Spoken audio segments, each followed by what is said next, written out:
Morning friends, जय हिंद जय भारत। इस समय सुबह के 10:30 बज रहे हैं और मैं निकल रहा हूँ। आज कुछ पुरानी जगहों की याद आ रही है तो सोच रहा हूँ मैं एक बार हो लूँ।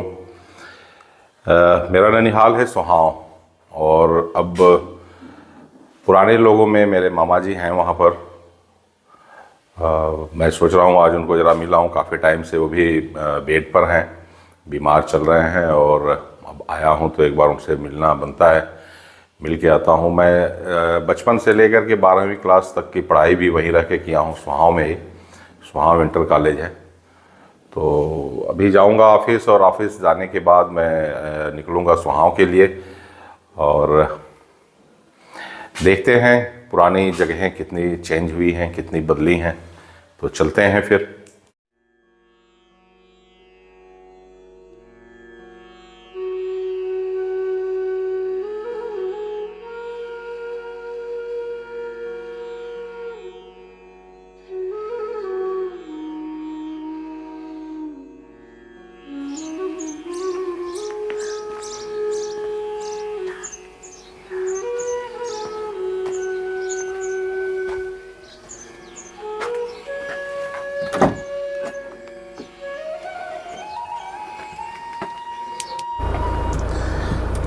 मेरे ननिहाल की एक थोड़ी सी स्टोरी है।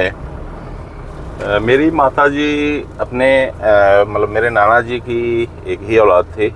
मेरी माताजी थी, लेकिन उनके कज़न ब्रदर थे, सगे ब्रदर नहीं थे।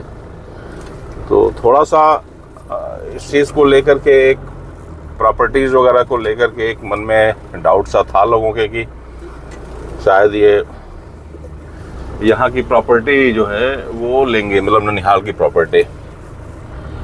तो मेरे फादर साहब इस मामले में बड़े खुददार किस्म के थे। कभी उन्होंने इसके बारे में चर्चा कर दिया था उनसे कि प्रॉपर्टी यहाँ की आपको मिल सकती है। फिर उन्होंने ससुराल जाना ही बंद कर दिया था। वो कभी गए ही नहीं। उस गांव में जाते थे लेकिन उन लोगों के दरवाजे पर नहीं जाते थे। तो ये स्टोरी हम लोगों के साथ भी थोड़ी सी, मतलब मेरे नाना जी और जब तक जीवित थे या मेरी नानी जब तक जीवित थी, लोगों को ऐसा लग रहा था कि हम ऐसा करेंगे, प्रॉपर्टी पे अपना हक या अपनी दावेदारी पेश करेंगे। लेकिन ये हमारे फैमिली में किसी के भी दिमाग में ये चीज़ नहीं थी, तो वो हमने कभी किया नहीं। ठीक है, वहाँ के लोगों की अपनी सोच थी, वो अपने तरीके से सोच रहे थे।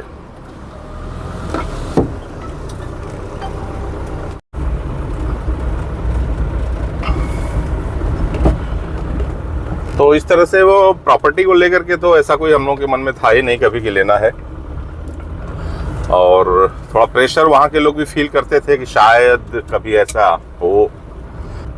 जब नाना जी की डेथ हो गई, नानी जी की डेथ हो गई, तो वो लोग भी रिलैक्स हो गए कि चलो शायद ये लोग ऐसा नहीं करेंगे। तो थोड़ा सा रिलेशन स्मूथ हो गया। पहले थोड़ा सा था प्रेशर। खैर ये कोई बहुत बड़ी चीज़ नहीं थी।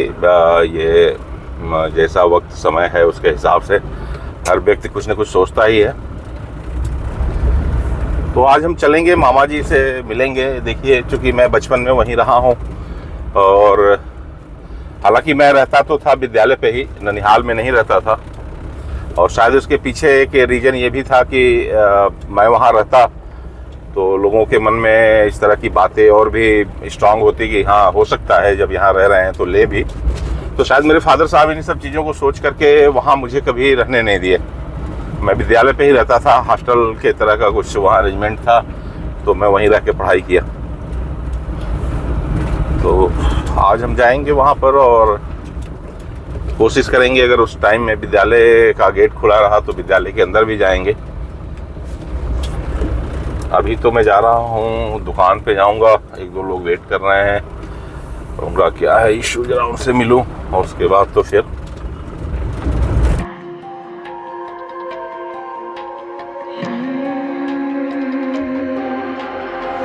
See it on my face. I made up my mind, not another day.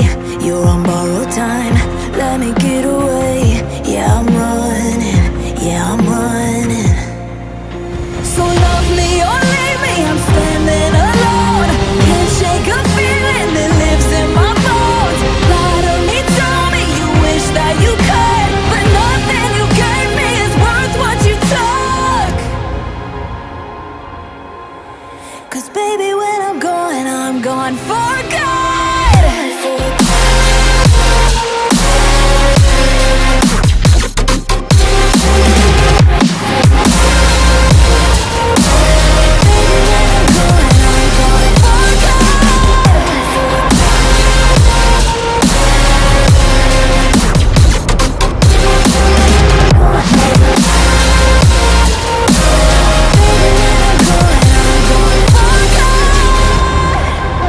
मैं आपको बता रहा था कि बचपन में मेरी जो भी इंटर तक जो पढ़ाई लिखाई हुई थी +2 तक, वो सोहाव में हुई है। तो उस समय यहाँ से सोहाव आने जाने के लिए वैसे तो मैं विद्यालय पर ही रहता था, लेकिन हफ्ते में सैटरडे को मैं वापस घर आ जाता था। तो उस समय आने जाने के लिए साइकिल हम यूज करते थे, साइकिल से आना जाना होता था। और लगभग ये डिस्टेंस सुखडेरा से सोहाव इंटर कॉलेज तक का 17-18 किलोमीटर के आसपास का होगा। तो हम हर मंडे मॉर्निंग को जाते थे और वापसी हमारी सैटरडे को होती थी और विद्यालय पर ही हम रहते थे। तो यही रूट एक सिंगल रूट है वहाँ जाने के लिए। भावरकोल से मिर्ज़ाबाद, मिर्ज़ाबाद से नारायणपुर, फिर उजियार एक मेजर स्टेशन हुआ करता था, उसके बाद भरौली, भरौली के बाद सोहाव। ये रूट गाजीपुर से बलिया को कनेक्ट करता है और कुछ ट्रैफिक्स जो बिहार में जाती हैं, बक्सर को क्रॉस करके पटना और आरा की तरफ जाने वाले ट्रैफिक्स भी इसी रूट से जाती है।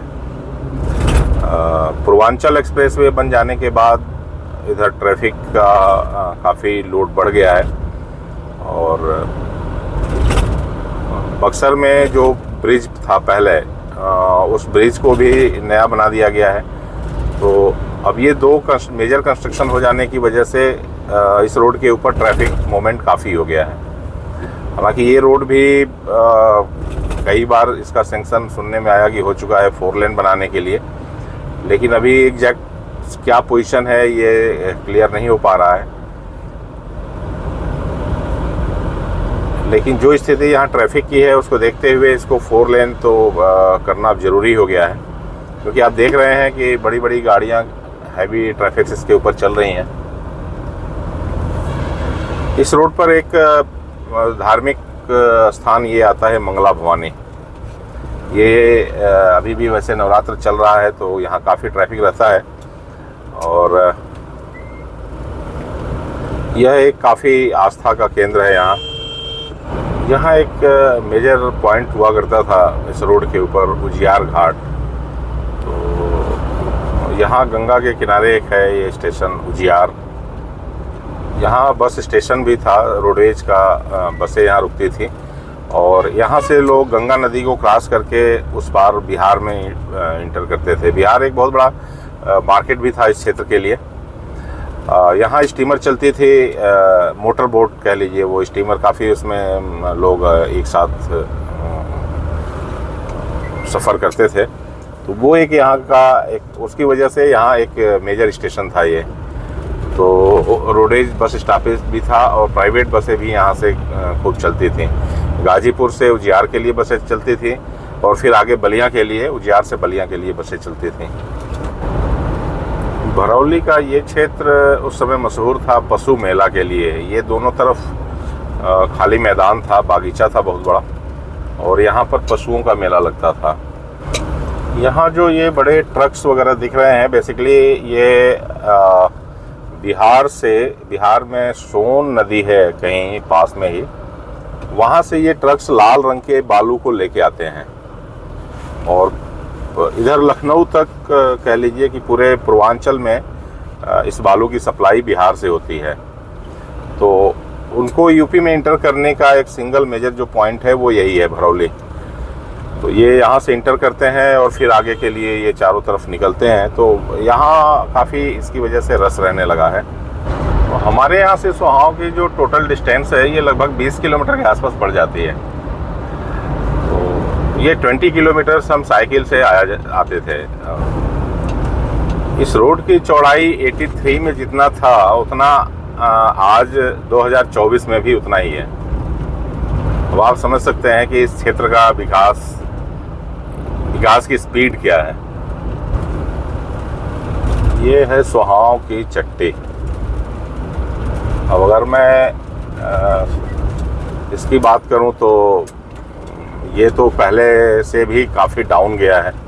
पहले तो काफ़ी अच्छी जगह थी ये, लेकिन अभी की स्थिति उतनी अच्छी नहीं है।